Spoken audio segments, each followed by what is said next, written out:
मावठे की बारिश ने मध्य प्रदेश के किसानों की चिंता बढ़ा दी है। दरअसल इस बारिश के चलते अफीम की खेती करने वाले किसान अपने खेतों में निराई गुड़ाई नहीं कर पा रहे हैं और ना ही खाद का छिड़काव कर पा रहे हैं, जिससे अफीम के पौधे पीले होकर नष्ट हो रहे हैं। खेती के नष्ट होने से जहां किसानों को आर्थिक नुकसान का डर है, वहीं कानूनी कार्रवाई का भी डर सता रहा है। दरअसल किसानों को नारकोटिक्स विभाग को अफीम की खेती का पूरा ब्यौरा देना होता है। ये है किसानों की परेशानी। किसानों का कहना है कि अफीम की खेती का नारकोटिक्स विभाग द्वारा लाइसेंस दिया जाता है। एक एक ग्राम अफीम का हिसाब विभाग को देना पड़ता है। ऐसे में बारिश से अफीम के पौधे नष्ट होने पर आर्थिक नुकसान भी झेलना पड़ेगा और लाइसेंस कट करने का भी डर बना हुआ है। बता दें कि अफीम की खेती करने वाले किसानों को तमाम नियम और शर्तों का पालन करना होता है। लाइसेंस लेकर ही अफीम की खेती की जा सकती है। इसका लाइसेंस भी कुछ खास जगहों पर ही खेती के लिए दिया जाता है। वहीं कितने खेत में आप खेती कर सकते हैं, ये भी पहले से ही निर्धारित किया जाता है।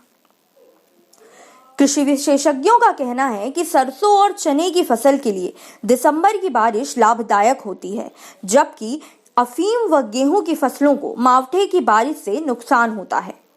गेहूं और अफीम की फसल 30 से 35 दिन की हो गई हो तो यूरिया खाद का छिड़काव जरूरी होता है, वरना फसल में पीलापन आ जाता है। अफीम के कुछ बीज कहीं से मिल जाएं तो किसान उन्हें नहीं उगा सकते हैं। बिना लाइसेंस के एक भी अफीम का पौधा आपने उगाया तो इसके लिए किसानों पर कानूनी कार्रवाई की जा सकती है।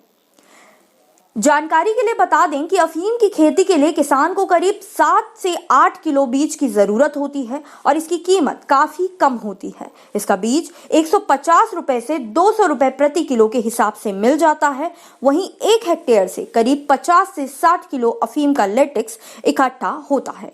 यह लेटेक्स डोडे से निकलते तरल जमने से बनता है। इसके लिए सरकार की तरफ से करीब 1800 रुपए प्रति किलो का भाव दिया जाता है। इन जगहों पर की जाती है अफीम की खेती।